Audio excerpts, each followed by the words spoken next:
আমার ছাদ বাগানের এই গাঁদা ফুলগুলো, এইগুলো না এই ছোট ছোট ফুলগুলো অতটা ভালো নয়, কিন্তু এই ফুলগুলো আবার সুন্দর।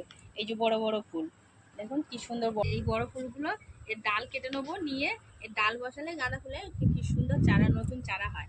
তা কটা ডাল নিয়ে আমি আবার নিচে লাগাবো। এই ডালগুলো নিয়ে যাই, ফুল সমেতই তুলছি ডালগুলো।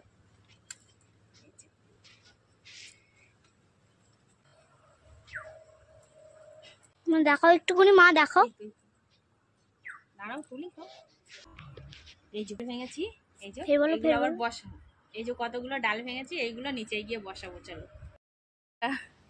যে পাশে রাস্তার পাশে জমি থেকে নিয়ে এসেছিলাম সেই রজনীগন্ধা থেকে, কিন্তু আমাদের উপরে ছাদের কিন্তু প্রচুর স্টিক এখনো বার হয়নি, মানে প্রচুর ঝাঁকড়া হয়েছে। আর নিচে যে ছিল এটা, সেটার থেকে একটা স্টিক বেরিয়েছে, আর কি সুন্দর ফুল ফুটেছে। আর ওর গোড়া থেকে এই যে ওইগুলো কি বলে, রজনীগন্ধার গের না কি বলে, তো ও আবার এদিকে ও আবার এই যে লাইন দিয়ে এই যে বসিয়ে দিয়েছে। আর আমি এই যে গাঁদা ফুল নিয়ে এসেছি, এগুলো বসাবো।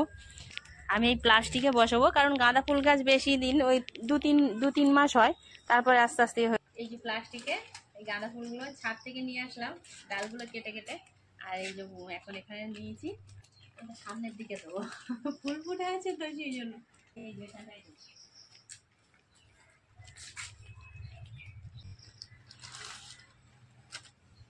আরো কটা দেবো।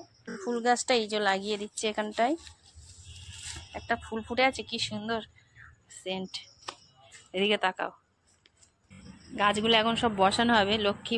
লক্ষ্মী জবাটা একদম ঝিমিয়ে গেছে,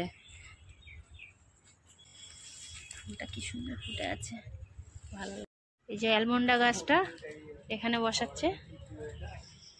আর গাছগুলো না বসালে ঝিমিয়ে যাচ্ছে।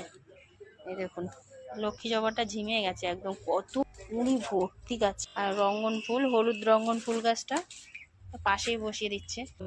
মৌসুম্বি লেবু গাছ কিনে নিয়ে এসেছিলাম, দুটো ফল হয়েছে, আর ফল হয় না। এদিকে তাকাও একটু, ওই দেখো।